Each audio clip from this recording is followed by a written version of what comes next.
Kal Kadosh, Boker Or, day 66, Bekiim Bahalacha, page 197, Halacha Mem Dalid, 44. Okay? So here it says, in all those cases when the ruling is that a person standing under the lintel cannot be counted together with those that are inside the synagogue, this is the case even if they can see each other. So obviously this is the Kav Chaim, not like the Biur Halacha. Because if you remember, we said that according to Biur Halacha, if they could see each other, so therefore it's going to be okay. Okay? So he says over here, right? Halacha 45, Memhei. What about if you're facing a window from the outside? If someone is standing by the open window of a synagogue and he inserts his head through the window to face the people inside, he can be counted together with the people inside to form a minyan. This is so even if the window is several stories high, and even if the opening is less than 4 hambiths, 4 tfachim, okay, and if he does not insert his head through the window, he cannot be counted with them, although the window is at ground level, and even if he's facing the people inside and they are facing him. So that means, basically, if he puts his head inside, then yes. If not, then it does not count, okay? Fine. 362. At first, the footnote. At first, the Bet Yosef cited Rabbi Yerucham that a person standing outside must put his head inside him, the main part of his body through the window, in order to be counted together with a minyan. Then he cited Yitzchak Avuhav, who said that the tradition of the Gaon is as long as the person inserts his head, it's already enough. You don't need the body, it's enough the head. The Orchot Chaim likewise wrote, Rabbeinu Hai Gaon wrote that if someone is standing behind the synagogue and there's an open window between him and the people, even if it's several stories high and it's less than 4 wide, as long as he shows them his face, he can be counted for minyan. And this is halacha stated in the Shulchan Aruch. What about putting his head through the window? So the words used by the Orchot Chaim suggest that as long as the person is facing the people in the window, he can be counted even if without putting his head in the window. Rabbi Yitzchak Avuhav said clearly, however, that he must insert his head. So Bet Yosef asserted that both are saying the same thing in different words. That is, it could be that they both agree that the person must insert his head through the window, and the Orchot Chaim simply do not express it clearly. On the other hand, it might be that they are both agree that the person need not to insert his head through the window. Rabbeinu Yitzchak Avuhav simply exaggerated the case. Since Rav David ben Zimran and Rav Moshe ben Chaviv, right, ruled that the person must insert his head, is likewise that there's no exaggeration. Nevertheless, some Acharonim ruled that as long as he's facing it, it's already going to be enough. So the Rav Chida, remember, here we're talking about when a person is on the outside and there's a window. And does he have to stick his head inside of the window to be counted as a minyan or not? And they only have 9 people on the inside, and he's on the outside. So the Rav Chida, the head, we said that technically it was the head, the majority of the body. Then after said, no, for sure it's not the entire body, it's just the head. Then the question is, do you really need the head? Or is it just enough that I'm facing you and that everyone could see? So he says over here, the Rav Chida cited the Malki Bakodesh and the Zera Emet. Right? So we have over here the Zera Emet, right there. Okay? That he ruling stringently in this matter as well. And he countered that the Bet David is right over there. Yeah? So he said, and the people inside the Chikre Lev, however, concur with Zera Emet, that it is sufficient to insert his head through the window, and you don't have to do the entire body. And the Chayei Adam, on the other hand, said that a person standing outside cannot be counted unless he puts his head and the majority of the body as well. Okay? So we have a machloket. So what do you do? Okay? Page 198 on the bottom. In practice.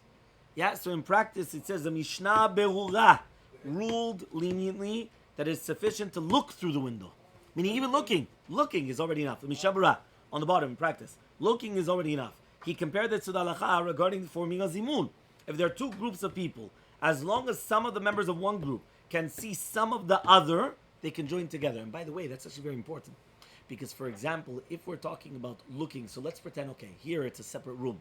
And that was yesterday's halacha, about a separate room with the door and everything. But let's say it's not a separate room. Even if some of us can see some of them, you don't need everybody seeing everybody. Even some seeing some people, it's enough. Even though we did learn, and that was yesterday, to do with the mechitzot. The mechitzot is a problem. Because since it's made out of wood, it's like a Zera Nashim, and it's made out of wood, so therefore it's got a frame and everything. It's a completely different thing, so therefore it's not counted, right? So it could be that he's counted as our minyan if he could see us, but not that we could count them as a minyan. So that's why you always have to call them in, right, into your area. Okay, the Kav HaChaim Sofer, he comes and he says that he ruled stringently, saying that it's necessary for the person to stick his head through the window. And he has a strong basis for the ruling. The Halacha Berurah likewise ruled that a person should stick his head, okay, through the window.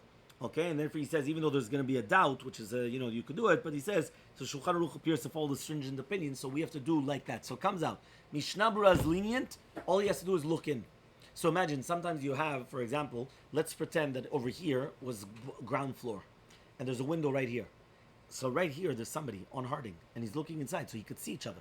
So according to the Mishnah Berurah, as long as he's standing like this, yeah, obviously, he's coming and looking like this, and you're looking at him, it's okay. But according to the halacha, according to the halacha Berurah and the thing, they have to actually see each other. I mean, he has to stick in his head, according to the halacha Berurah and the Kaf HaChaim. No, obviously, if he can. Fine. So now we're going to speak about a case about a Hazan, which is going to be like this. If some members of the Minyan are inside the synagogue, while others are outside, but the cantor, the Hazan, is under the lintel of the entrance. Meaning, right, this actually happened a little bit, which was very, very interesting, in Yeshiva Elementary School for Mincha. What do we do? Or, for Mincha, for Mincha, right? And what do we do exactly? There was a hallway. So you had this area and then this area. Like an L also, a little bit less than an L. You're right. It wasn't exactly a T, but it was like an L type of a shape. So now I purposely put the Hazan between both, so the Hazan could see both sides. So now what happens? Something similar there for sure. It's okay because it's all the same hallway. But here, what happens if some people are outside of the building, some people are inside of the building, but the Hazan is in the doorway. Yes, exactly, between the buildings and everything. Exactly. So he says over here, but the Hazan is that, so even if the two groups cannot see each other, as long as the groups can see the Hazan, they can be counted together. Meaning, they cannot see each other because this one's on this patio and this one's the other one. That means they cannot see each other. But the Hazan, they both could see the Hazan. So the Hazan is the one that's combining everybody together. Okay? Each person considers himself subordinate to the Hazan, to the Sheikh Tzibur, and therefore the Sheikh Tzibur's presence in the entranceway connects all of them to become one group. So here it says in the footnote, through a window pane. Okay?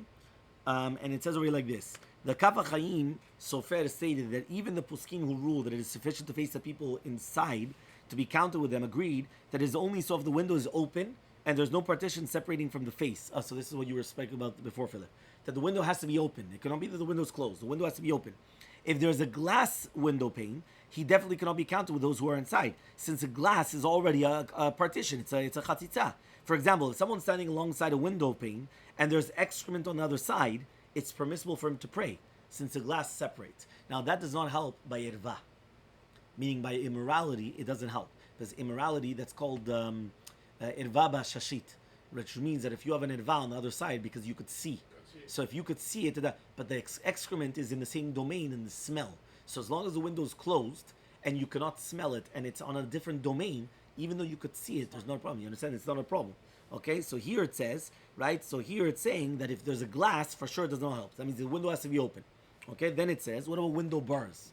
So he says, the Kaf HaChaim added that even if there's no pane of glass in the window, if it is fitted with window bars that prevent the person from inserting his head inside, all the poskim, like what they have in Israel, they have all those bars, right? So they have them on the outside, the soragim, they call it in Hebrew.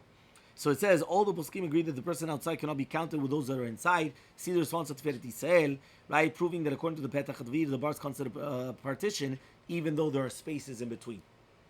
Okay, so therefore, right, there's a Petach Advir right there. Okay? You have to be able to pass the head. Yes, exactly. Okay? Fine. What about now 363? So we're talking about the Hazan in the middle. So it says the source of this halakha is the Tur, that he cites the Rosh. The Bet Yosef suggested that the Rosh derived this halakha from a similar Gemara, right, regarding the forming of a Zimun. Look in Shulchan Aruch to do with the Ilchot Zimun. Rav Zalman wrote that the Hazan connects the two groups since he can see both of them, and is therefore similar to a case of the group standing inside the synagogue and a view of a group standing outside. The two groups come together to form a Minyan. This seems to contradict halakha 41 though, which states that if the two groups are in two separate locations, they cannot be counted together even though they could see each other. Meaning, right now we open up this door, we could see each other. It's still not considered one Minyan. But why? So here too, the same thing. What do I care now? And here, we could not even see each other. We could only just see the Hazan. And the Hazan could see the two different groups. What's going on? Why here is the Hazan good enough that it counts that we're forming one Minyan? So imagine, you have 5 people outside, 5 people inside. Hazan right here, it's okay. Why? Yeah, why? Why if the Hazan is right here, it's okay, but but if we could see each other, it's not okay. How could that be? So apparently, it's since the cantor is standing under the lintel, he connects all of those who lead the prayers, but he's the one that's leading the prayer. The Mishabra explained that the people who are praying set their attention on the Chazan, on the Shiach Tzibur, and therefore it is as if that both groups are located in one place. So even if the two groups cannot see each other, they can be counted together. It's no different than 10 people inside the synagogue who can be counted together even if they cannot see each other. So for example, sometimes, by the way, you have it. Some synagogues, they're made in a certain form that you can't see each other. You know, like for example, like a person that's sitting up here, you cannot see this, like what you said. We have the mechitzot, but sometimes you have like the building, right? The building is made in such a way that you cannot see each other, right?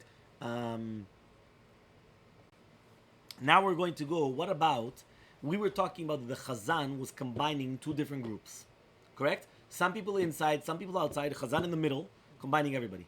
What happens if the entire 9 are in the synagogue and the Chazan is in the lintel? So here it says the Prisha, okay? So the Prisha comes and he says, as follows: the Prisha and Rabbi Kiva deduce from this halacha that we certainly can count the Chazan together with the 9 people inside the synagogue. The Prima get why? Because if the Chazan could combine two completely different groups that they're in different domains, Kal Vachomer, even though he's in the lintel, but he could, everyone's facing him, so they're for sure counting as him. So he says the Prima Gadima overruled that in this case they do not form a minyan. When the Chazan is standing between two groups, one inside, one outside, he connects the two groups to form a minyan. But when all the people are in the inside and he's under lintel, he doesn't not connect anybody. But he's not connecting anybody. He's connecting himself, but that's not anybody. So he says the Mishnah Bra rule leniently like the Prisha, and the Kaf HaChaim rules stringently like the Prima Gadim, arguing that we cannot stretch the leniency of the Shulchan Aruch to include other situations. Perhaps this case, which the cantor is under the entrance, gives us more opportunity for leniency, since our poskim ruled that the space under the lintel is considered inside, and thus it's a sefek sveka, right? We could be offered for leniency. Perhaps halacha follows the opinion that anyone standing underneath is considered inside, and even if it's going to be outside, maybe the halacha is like the Prisha, that the Chazan still can connect everybody. And moreover, as long as the people can see the Chazan and he can see them, we have another leniency, which is the biur halacha also. That as long as they're looking at each other, that's also already enough. So you have 3 leniencies. So the Halacha Bura agreed with this, the lenient ruling to the Prisha and the Mishnah Bura, and therefore there's not going to be any problems. Have a wonderful day.